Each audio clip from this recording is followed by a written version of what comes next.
Pembacaan firman Tuhan untuk kita di Minggu Sengsara yang ketujuh ini terambil dari Injil Matius pasal 27 ayat 32 hingga ayatnya yang ke-44. Sebelum kita membaca firman ini, kita akan berdoa meminta tuntunan kuasa Roh Kudus. Kita berdoa. Bapa di surga, kami telah siap untuk mendengarkan apa kata firman-Mu. Tuhan, tolong ampuni kami dari semua salah dan dosa yang kami perbuat, dan layakkan kami untuk boleh duduk di seputar firman-Mu di saat ini. Di dalam anak-Mu Tuhan kami Yesus Kristus, kami siap sambut firman-Mu. Amin. Perikop pembacaan kita berjudul Yesus disalibkan. Ketika mereka berjalan keluar kota, mereka berjumpa dengan seseorang dari Kirene yang bernama Simon. Orang itu mereka paksa untuk memikul salib Yesus. Maka sampailah mereka di suatu tempat yang bernama Golgota, artinya tempat tengkorak. Lalu mereka memberi dia minum anggur bercampur empedu. Setelah ia mengecapnya, ia tidak mau meminumnya. Sesudah menyalibkan dia, mereka membagi-bagi pakaiannya dengan membuang undi. Lalu mereka duduk di situ menjaga dia. Dan di atas kepalanya terpasang tulisan yang menyebut alasan mengapa dia dihukum. Inilah Yesus, Raja orang Yahudi. Bersama dengan dia disalibkan dua orang penyamun, seorang di sebelah kanan dan seorang di sebelah kirinya. Orang-orang yang lewat di sana menghujat dia dan sambil menggelengkan kepala, mereka berkata, "Hai engkau yang merubuhkan bait suci dan mau membangunnya kembali dalam 3 hari, selamatkanlah dirimu. Jikalau engkau anak Allah, turunlah dari salib itu." Demikian juga imam-imam kepala bersama-sama ahli-ahli Taurat dan tua-tua mengolok-olok dia, dan mereka berkata, "Orang lain ia selamatkan, tetapi dirinya sendiri tidak dapat ia selamatkan. Ia Raja Israel. Baiklah ia turun dari salib itu, dan kami akan percaya kepadanya. Ia menaruh harapannya kepada Allah, baiklah Allah menyelamatkan dia, jikalau Allah berkenan kepadanya, karena ia telah berkata, aku adalah anak Allah." Bahkan penyamun-penyamun yang di sebelah disalibkan bersama-sama dengan dia mencelahnya. Demikian jauh pembacaan firman Tuhan untuk kita. Berbahagialah bila kita mendengar firman itu dan melakukannya di dalam kehidupan kita. Amin. Bapak Ibu persekutuan yang Tuhan Yesus Kristus kasihi, pembacaan kita dari Matius 27 ayat 32 hingga ayatnya yang ke-44 dengan judul Yesus disalibkan, dan oleh gereja GKI di Tanah Papua memberikan tema Yesus Sang Kebenaran tersalib. Terpujilah Tuhan kita Yesus Kristus sebagai Kepala Gereja Juru Selamat dan Tuhan dunia, yang telah mengantar gerejanya GKI di Tanah Papua, Jemaat Bethlehem Kuala Kencana, untuk memasuki dan merayakan minggu sengsara Tuhan kita Yesus Kristus, yang kita rayakan terakhir di Minggu Sengsara yang ketujuh pada hari ini. Saya sungguh meyakini atas kasih sayang dan perlindungannya, gereja-gereja di Papua, bahkan gereja-gereja di dunia, bahwa kita telah diperlengkapi dan dilayakkan nanti untuk makan roti dan minum anggur dalam suatu perayaan perjamuan kudus di Jumat Agung yang akan datang. Belajar dari firman Tuhan yang saya telah bacakan dari dalam kitab kudus Perjanjian Baru menurut Matius 27 ayat 32 sampai dengan ayatnya yang ke-44. Bahwa penyaliban adalah puncak dari serangkaian penangkapan, persidangan, dan penganiayaan yang dialami oleh Yesus sejak dia berdoa di Taman Getsemani. Setelah ditangkap di Taman Getsemani, persidangan Yahudi menjatuhkan hukuman mati kepada Yesus. Yesus juga menerima berbagai penganiayaan. Dia diejek, dia dijadikan mainan sebagai raja gadungan. Dia diludahi, dipukul, dan dicambuk. Dan puncaknya adalah penyaliban di Golgota. Alkitab tidak memberikan detail bagaimana Yesus disalibkan. Karena pembaca mula-mula sangat tahu kebrutalan dari penyaliban yang dilakukan oleh tentara Romawi itu. Alkitab lebih tertarik memperlihatkan kepada kita respon orang-orang terhadap Yesus yang disalib dan respon Tuhan terhadap respon mereka. Nah, saudara, kalau kita lihat di perikop ini, setidaknya ada 5 kelompok orang yang memberikan respon kepada Yesus. Kelompok yang pertama adalah prajurit Romawi. Mereka adalah orang-orang asing yang tidak kenal siapa Yesus itu. Mereka hanya bertugas untuk menyalibkan dia.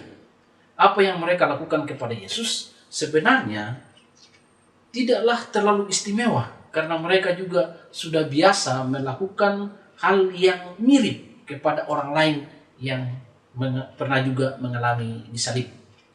Mereka memberi Yesus minum anggur bercampur dengan empedu yang pahit.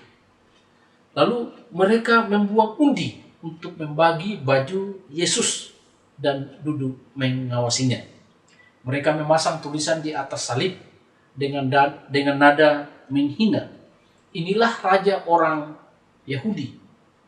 Mereka menyalibkan Yesus di antara orang-orang yang dianggap amat jahat oleh Romawi, yakni orang-orang Yahudi yang mencoba untuk memberontak terhadap Romawi. Semua yang mereka lakukan adalah penghinaan bagi Yesus. Kelompok kedua adalah orang-orang yang lewat dekat salib. Mereka adalah orang-orang Yahudi yang bersiap untuk mengadakan perayaan Paskah. Sebagian mungkin pernah melihat mujizat yang dilakukan oleh Yesus atau mendengar pengajaran Yesus.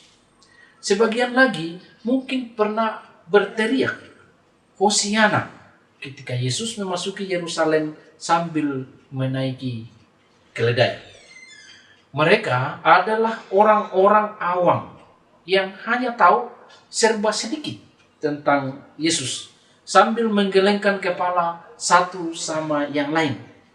Mereka mengulangi begitu saja tuduhan yang dijadikan alasan pemberian hukuman mati bagi Yesus oleh pengadilan Yahudi. Logika mereka sangat sederhana. Kalau memang Yesus mengklaim dia adalah anak Allah yang punya hubungan erat dengan Allah, dia pasti bisa turun dari salib. Jadi kalau Allah tidak menyelamatkannya, maka pengakuannya sebagai Tuhan pasti palsu. Kelompok yang ketiga adalah para pemimpin agama Yahudi yang sangat memahami ajaran Alkitab, kitab suci, dan selalu menentang Yesus. Dengan ketajaman pengetahuan teologi mereka, mereka selalu mengejek identitas Yesus. Kelompok yang keempat adalah para pemberontak yang ikut disalibkan. Orang-orang yang sedang tersiksa dan hampir mati itu juga menghina Yesus seperti orang-orang lain. Kelompok yang kelima yang seharusnya hadir membela Yesus, namun mereka tidak hadir. Mereka adalah murid-murid yang telah bersama-sama dengan Yesus selama 3 tahun lebih. Seharusnya mereka lebih mengenal Yesus dibandingkan oleh orang-orang lain, karena mereka mengetahui nubuatnya tentang penderitaan yang harus dialami. Mereka melihat kuasanya dan mendengar pengajarannya. Tetapi pagi itu mereka tidak kelihatan, sehingga Yesus harus terseok-seok memikul salibnya menuju Golgota. Tidak ada Simon Petrus yang pernah mengakui titel Yesus, "Engkau adalah Mesias, Anak Allah yang hidup." Sehingga perlu seorang Simon yang lain dari Kirene yang baru hari itu muncul untuk memikul salib Yesus. Ketidakhadiran mereka di sini berarti mereka tidak menganggap Yesus sebagai raja yang layak dihormati dan dilindungi. Saudara-saudara yang Tuhan Yesus Kristus kasihi, kepada kita diperlihatkan semua orang yang menolak dan menghina Yesus. Orang Yahudi dan bukan Yahudi, ahli teologi maupun orang awam, sang penjajah maupun yang dijajah, bahkan yang melawan penjajah, orang sehat maupun yang hampir mati, orang yang tidak tahu apa-apa tentang dia dan yang telah hidup bersamanya selama 3 tahun. Penolakan mereka mewakili penolakan seluruh manusia terhadap Sang Juru Selamat. Penolakan yang selalu dihadapinya selama ini. Saudara-saudara yang Tuhan Yesus Kristus kasihi, dengan siapakah diri kita bisa makan? Kita yang di sini sebagai persekutuan jemaat Betlehem Kuala Kencana mungkin tidak mirip dengan para prajurit Romawi atau orang-orang biasa, apalagi dengan para pemberontak. Kalau mau dicocokkan, kita mungkin yang ada sekarang ini lebih mirip dengan para ahli agama, karena kita tahu banyak tentang kitab suci, atau bahkan mungkin lebih mirip dengan para murid yang setiap hari hidup dekat dengan Tuhan. Tetapi seharusnya sikap kita terhadap Yesus lebih baik dari mereka, karena kita tahu ucapan syukur yang meluap-luap oleh karena kasih-Nya yang begitu besar bagi kita. Kita yang adalah pendosa, yang dulunya sama seperti orang-orang yang telah menolak Dia, telah diselamatkan dan diangkat menjadi anak-anak Allah. Inilah kasih terbesar, bahwa anak Allah telah berinkarnasi dan dalam ketaatan kepada Bapanya menderita untuk menyelamatkan kita. Sulit sekali ini diungkapkan dengan kata-kata, tetapi fakta ini harus terus menjadi motivasi, menjadi pendorong bagi kita dalam hidup kita sebagai orang Kristen. Bagaimanakah dengan saudara dan saya hari ini? Sebagai orang-orang yang telah mendapat anugerah Allah, yang dilimpahkan dengan berkat dan kemurahan Allah, yang telah mendengarkan khotbah ratusan bahkan ribuan kali, masih adakah luapan hati dan bersyukur atas apa yang Tuhan lakukan kepada kita sebagai orang pendosa yang dikasihani? Bapak Ibu, saudara-saudara yang Tuhan Yesus Kristus kasih, saya mengingatkan kita sebagai warga Jemaat Betlehem Kuala Kencana, supaya di beberapa hari ke depan ini dalam kondisi yang sangat krusial, yaitu COVID-19 dan kondisi Kuala Kencana dan perusahaan PT Freeport ini, kita betul-betul memberi waktu untuk berdoa, sekaligus kita memberi untuk mentaati apa yang disampaikan oleh gereja, himbauan perusahaan dan pemerintah tentang menjaga jarak. Dan ini merupakan refleksi iman dari setiap kita sebagai orang percaya yang ada di atas tanah ini, terkhusus kita yang ada di Betlehem Kuala Kencana.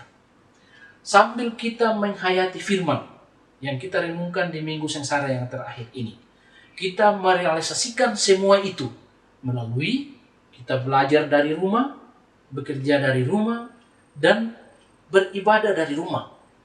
Sebab di rumah kita semua diberi kekuatan dan kemampuan dalam doa untuk kita terus mengucap syukur. Dari rumah inilah juga kita latih untuk bagaimana kita mengasihi, bagaimana untuk kita mengampuni, bagaimana untuk kita menghormati orang tua, bagaimana untuk kita mencintai gereja, dan tidak akan meninggalkan gereja ini apapun alasannya. Dan bagaimana kita mencintai perjanjian lama dan perjanjian baru. Dan bagaimana dari rumah ini kita mampu hidup dalam suatu komunikasi iman. Kakak beradik, orang tua, supaya dari rumah inilah betul-betul kita dapat ambil bagian di dalam rangka memutuskan mata rantai COVID-19. Saya sungguh percaya di minggu sengsara terakhir, Yesus ini, kita semua sebagai warga Jemaat GKI Betlehem Kuala Kencana, memohon pengasihan, kemurahan, kasih sayang Tuhan, sehingga di minggu terakhir sengsara Yesus ini, kita semua sungguh-sungguh diperlengkapi dan dilayakkan untuk ambil bagian nanti dalam perjamuan kudus, makan roti dan minum anggur bersama-sama di Jumat Agung. Tuhan kita Yesus Kristus menolong kita semua, menguatkan kita semua, sehingga kita betul-betul menikmati pemeliharaan dan perlindungan Tuhan dari sekarang ini sampai selama-lamanya. Dalam nama Tuhan Yesus. Amin.